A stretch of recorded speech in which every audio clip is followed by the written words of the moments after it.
Hi, I'm Johnny. This is Johnny Likes, the show where I talk about movies that I like. Today I'm talking about a movie that's kind of hard to categorize for me. Today, Johnny likes The Road to Wellville.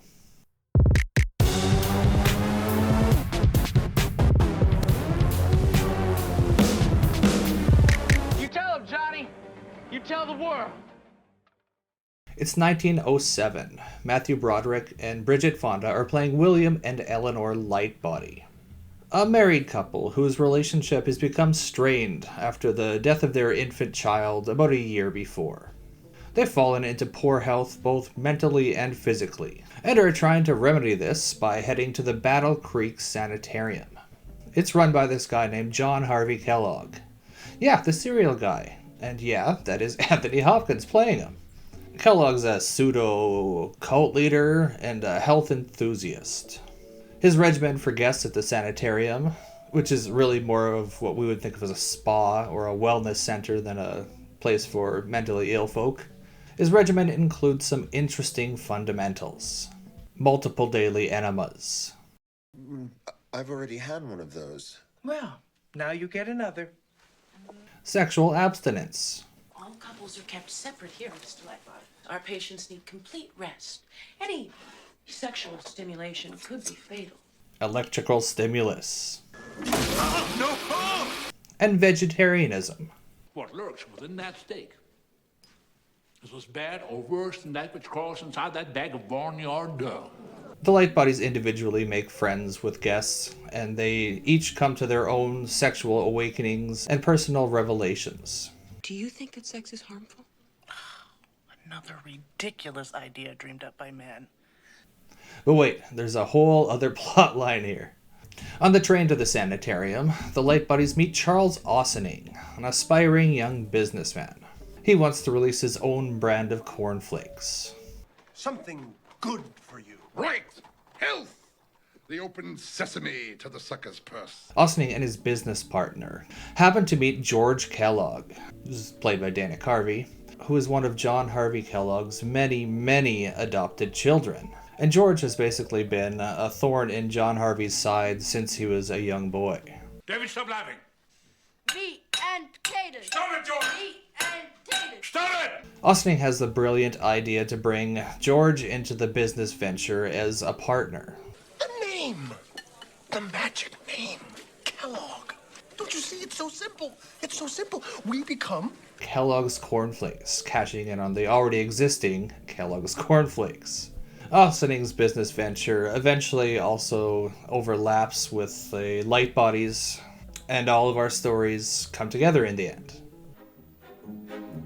I really enjoyed the performances in this. Very good casting. Anthony Hopkins disappeared completely into the Kellogg role and stole basically every scene he was in. He was really chewing on the scenery. It's quite the performance. But he's such a Kellogg himself was such a larger-than-life character, and Hopkins was still able to convey a realness to him. He kept him grounded. Matthew Broderick is a really good everyman comedic actor, and he once again proves it here. He seems to know just how to push a joke as far as possible without taking it past the breaking point. I'll give you an example from an early scene where Broderick is receiving an enema. His face is absolutely perfect. He's got apprehension, discomfort, and some slight panic. And I could picture most actors taking it just a little too far, making it a little bit too cartoonish or farcical. But Broderick just has that sweet spot of knowing how far to push it. Cusack was perfect as the unwitting hustler with a dream, who truly does just want to be a business owner. He wants to run a legitimate business. He doesn't want to scam people. And Fonda held down the more dramatic side of the performances. She gets to do a couple more serious monologues, and she also gets to do some funny stuff, but she definitely holds down the dramatic end of the story. Carvey is the one performance and kind of casting choice that I don't think really worked all the way, at least not for me. He came off as just a little bit cartoonish and just didn't gel with the rest of the cast.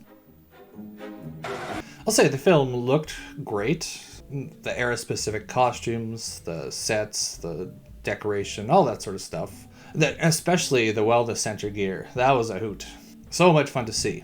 The wellness center reminded me of that one episode of The Simpsons where Homer gets fat and Mr. Burns gets into fitness, he's kind of doing kind of the same shtick that you see here.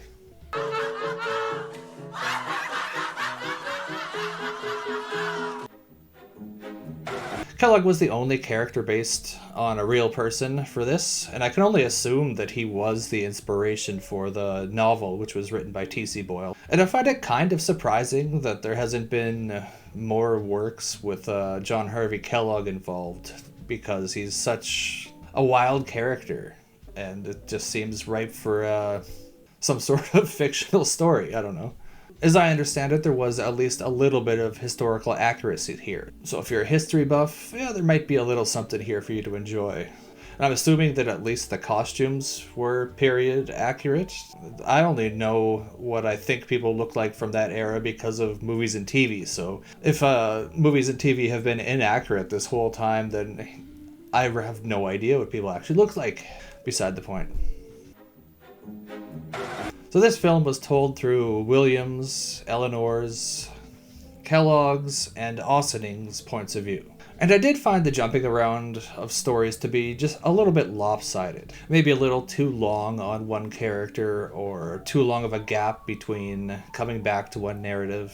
I was, however, pleased that the narratives tied together and were kind of solved in the end, even though I found the Kellogg resolution to be a little bit convenient.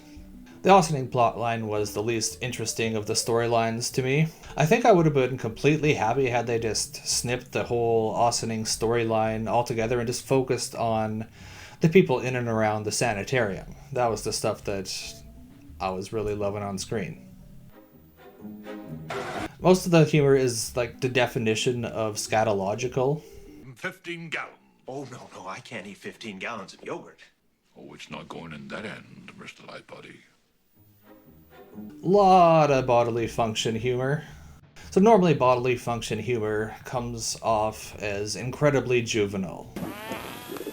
Oh my God! But this is very clearly aimed at adults. It's fairly raunchy, yet somehow manages to come off as tasteful and clever at points, despite the pearl clutching, well, I'd never moments such as literal bags of shit getting thrown at people. Adore him. Oh, come. There's still a sweetness and naivety to it that kind of makes it endearing. Even when it was vulgar, the humor never felt vulgar. I can see this movie not pleasing anyone. Not enough actual sex stuff, and just overall too stuffy to probably interest teenagers. Not enough slapstick stuff for children. It's also way too mature, way too much sex stuff for kids. Not enough period piece drama for the drama fans. Not enough historical accuracy for the history buffs. And probably too much enema talk for the prudish. I, however, found this to be an interesting blend, and I had a lot of fun with it. I thought that it was this entertaining little film that kind of fell through the cracks. And I'm going to give it a 3.75 out of 5. So those are my thoughts on The Road to Wellville. You can leave yours in the comments.